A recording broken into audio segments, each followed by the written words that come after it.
ಯಾವ ಧರ್ಮ ಎಲ್ಲಿ ಹುಟ್ಟಿತ್ತೋ ಅಲ್ಲೇ ಪ್ರಾರಂಭ. ಇದಕ್ಕೆ ಭಾರತ ಏನೋ ಜಾತಿ. ಭಾರತ ಎಲ್ಲ ದೇಶಗಳ ಜೊತೆ ಒಳ್ಳೆ ಸಂಬಂಧ. ಅಮೇರಿಕ ಜೊತೆನೂ ಒಳ್ಳೆ ಸಂಬಂಧ ಇದೆ, ಇಸ್ರೇಲ್ ಜೊತೆನೂ ಸಂಬಂಧ ಇದೆ, ಇರಾನ್ ಜೊತೆನೂ ಸಂಬಂಧ ಇದೆ. ನಮ್ದು ಇದ್ರಾಗ ಏನಿಲ್ಲ, ಭಾರತ ನ್ಯೂಟ್ರಲ್ ಇದೆ. ನಾವು ಶಾಂತಿ ಬಯಸೋದು.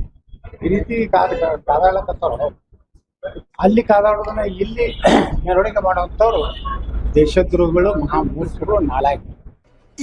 ಇದು ಆಕ್ಚುಲಿ ಚೆನ್ನಾಗಿರೋ. ನಮ್ಗೇನು ಸಂಬಂಧ? ಆರಾಮ ಇದೀರಿ ಭಾರತದಾಗ, ಇರ್ರಿ. ಬಿಟ್ಟು ನೀವು ಅವರು ಅಲ್ಲಿ ಸತ್ಯದಕ್ಕೆ ಇಲ್ಲಿ ಹೇಳ್ತೀವಿ.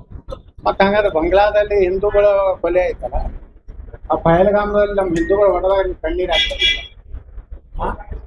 ಹಿಂದೂಗಳ ಕೊಲೆ ಆದಾಗ ನಿಮ್ಗೆ ಯಾವುದೂ ರೀತಿ ಕಣ್ಣೀರು ಬರೋದಿಲ್ಲ, ಎದೆ ಬರ್ತದೆ. ಯಾವನೋ ಎಲ್ಲೋ ಸತ್ರ ಇಲ್ಲಿ ಅಲ್ಲ ಅಳತೀರಿ. ಸರಿ, ನಿಮ್ಗೆ ಈ ದೇಶಕ್ಕೆ ಇಷ್ಟೇ ಇಲ್ಲ. ಈ ದೇಶದ ಅನ್ನ ತಿಂದು, ಈ ದೇಶದ ನೀರು ಕೊಟ್ಟು, ಈ ದೇಶದ ಗಾಳಿ ಸೇವನೆ ಮಾಡಿ ಯಾರೋ ಯಾವುದೋ ದೇಶ ಸತ್ರ ಯಾವುದೂ ಅದು ದೇಶದ್ರೋಹ ಮತ್ತು ಈ ದೇಶಕ್ಕೆ ಒಂದು ರೀತಿ ಮೋಸ ಮಾಡೋದು. ಅದೇ ಮಾಡೋರು. ಅವ್ರು ಯಾರೋ ಗೊತ್ತಾಯ್ತಲ್ಲ, ಇವರು RSS ಸ್ವಲ್ಪ ಅನುಸಂಧಾನ ಮಾಡ್ಬೇಕಾದ್ರೆ ನಮ್ಮ ಕರ್ನಾಟಕದಲ್ಲಿ ರಿಜಿಸ್ಟ್ರೇಷನ್ ಆಗಿದೆ ಅನ್ನೋದು ಕೇಳ್ತಾರೆ ಪ್ರಿಯಾಂಕಾ ಖರ್ಗೆ. ಈಗ ಇವ್ರು ಅಳುವುದಕ್ಕೆ ಮತ್ತು ಆ ದೇಶದ ನಾಯಕನ ಕೆಳಗಳಾಗಲಿಕ್ಕೆ ಯಾವ್ದಾದ್ರು ರಿಜಿಸ್ಟ್ರೇಷನ್ ಎಲ್ಲಾದ್ರೂ ಮಾಡ್ಯಾರ ಕಿರಾಣದಾಗ ಮಾಡೋದು. ಈಗ ಪ್ರಿಯಾಂಕಾ ಖರ್ಗೆ ಸಿದ್ದರಾಮಯ್ಯ ಅವರು ಸ್ಟ್ರೈಕ್ ಮಾಡೋದು, ಅಶಾಂತಿ ತಲೆಬೆ ಎಬ್ಬಿಸೋದು, ಇದನ್ನ ಭಾರತದಲ್ಲಿ ಮಾಡಬಾರ್ದು. ಇದೊಂದು ಬದುಕಿ, ಇದೊಂದು ಜನ್ಮವೇ, ಎಂತಹ ದುರ್ವಿಧಿ, ಇದೆಂತಹ ದುರ್ವಿಧಿ. ಮಾಡಿದ್ರೆ ಅವ್ರ ಮೇಲೆ ಆಕ್ಷನ್ ಗುಂಡಿನ ಒಂದು ದಾಳಿ ಮಾಡಿ ಮುಗಿಸ್ಬೇಕಾಗ್ತದೆ. ಅವೆಲ್ಲ ದೇಶದ್ರೋಹಿಗಳೇ ಹೊರತು ಅವರು ದೇಶಪ್ರೇಮರಲ್ಲ. ಭಾರತಕ್ಕೆ ಅನ್ಯಾಯ ಆದಾಗ ಪಾಕಿಸ್ತಾನ ಭಾರತದ ಮೇಲೆ ದಾಳಿ ಮಾಡಿದಾಗ ಭಾರತ ಪಾಕಿಸ್ತಾನ ಗೆದ್ದಾಗ ಇವರು ಸಂತೋಷಿಸಿಲ್ಲ. ಈಗ ಬಹಳ ದುಃಖ ಆಗಿದೆ. ಪಾಪ ಕಣ್ಣೀರು ಹಾಕ್ಬೋದು. ಆದಷ್ಟು ಕಣ್ಣೀರು ಹಾಕೋದು ಆತ್ಮಹತ್ಯೆ ಮಾಡ್ಕೊಂಡು ಅವರು ಸಹ ಸ್ವರ್ಗ ಸೇರ್ಬೋದು.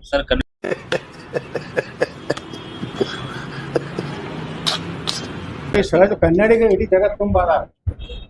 ಇವತ್ತು ಅಕಸ್ಮಾತ್ವಾಗಿ ಈ ಒಂದು ಯುದ್ಧ ಪ್ರಾರಂಭ ಆಗಿದೆ. ಎಷ್ಟೋ ಜನ ಪ್ರವಾಸಿಗರಿದ್ದಾರೆ, ಎಷ್ಟೋ ಜನ ಅಲ್ಲಿ ತಮ್ಮ ಒಂದು ಏನು ಜೀವನವನ್ನು ನಡೆಸಲಿಕ್ಕೆ ಹೋಗಿದ್ದಾರೆ.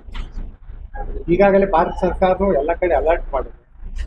ನಮ್ಮದು UAE ಜೊತೆಗೆ ಒಳ್ಳೆಯ ಸಂಬಂಧ ಇದೆ, ದುಬೈ ಜೋಡೆ ಒಳ್ಳೆಯ ಸಂಬಂಧ ಇದೆ, ಸೌದಿ ಅರೇಬಿಯಾ ಜೋಡೆ ಸಂಬಂಧ ಇದೆ. ನಮ್ಮ ಪ್ರಧಾನಮಂತ್ರಿಗಳ ಮೇಲೆ ಬಹಳಷ್ಟು ಅಭಿರಾಮಿ ಪ್ರಧಾನಮಂತ್ರಿ ಅವರು ಎಲ್ಲ ಒಳ್ಳೆಯ ಸಂಬಂಧ ಇರೋದ್ರಿಂದ ನಮ್ಮ ಭಾರತೀಯರಿಗೆ ಇಡೀ ಜಗತ್ತಿನಲ್ಲಿ ಎಲ್ಲೂ ಏನೂ ಆಗೋದಿಲ್ಲ. ಯಾಕಂದ್ರೆ ಉಕ್ರೇನ್ದಲ್ಲಿ ಯುದ್ಧ ಆದಾಗ ಪಾಕಿಸ್ತಾನದವ್ರ ಸಹಿತ ಭಾರತ ಧ್ವಜ ಇಟ್ಕೊಂಡು ಓಡಿ ಬಂದರು. ಇದು ನಮ್ಮ ದೇಶ ಅಂದ್ರೆ ಭಾರತ ಜಗತ್ತಿನಾಗನೇ ಎಲ್ಲರ ಪ್ರೀತಿಯನ್ನ ಪ್ರಧಾನಮಂತ್ರಿ ನರೇಂದ್ರ ಮೋದಿ ದೇಶ. ಇಸ್ರೇಲ್ ಜೋಡೋನು ದೋಸ್ತಿ ಐತಿ, ಸೌದಿ ಅರೇಬಿಯಾನು, ದುಬೈ ಜೋಡೋನು ದೋಸ್ತಿ ಐತಿ, ಅಫ್ಘಾನಿಸ್ತಾನ ಜೋಡೋನು. ನಾವ್ ಯಾರು ನೋಡೋ ಇದು ಮಾಡ್ಲಕತ್ತಲ್ಲ, ಅಫ್ಘಾನಿಸ್ತಾನ ಇವ್ ಮಾಡ್ಲಕತ್ತಲ್ಲ. ನಮ್ದೇನು ಪಾತ್ರ ಇದ್ರಾಗಿಲ್ಲ. ಭಾರತ ಈಗಾದ್ರೂ ಬುದ್ಧಿವ ಇದ್ರೆ, ಮನುಷ್ಯತ್ವ ಇದ್ರೆ, ಭಾರತದಲ್ಲಿರುವವರು ಈ ದೇಶದ ಅನಾಥಿದ್ರೆ ಜೈ ಭಾರತ್ ಅನ್ನೋದು ಪಾಕಿಸ್ತಾನ ಜಿಂದಾಬಾದ್ ತಾಯ್ಗಾಂಧಿಗೆ ನಡಿಬೇಕು. ಮಧ್ಯಾಹ್ನ ತಕ್ಷಣ ಗುಡುಗು ಮಿಂಚು ಬರ್ತಿದೆ.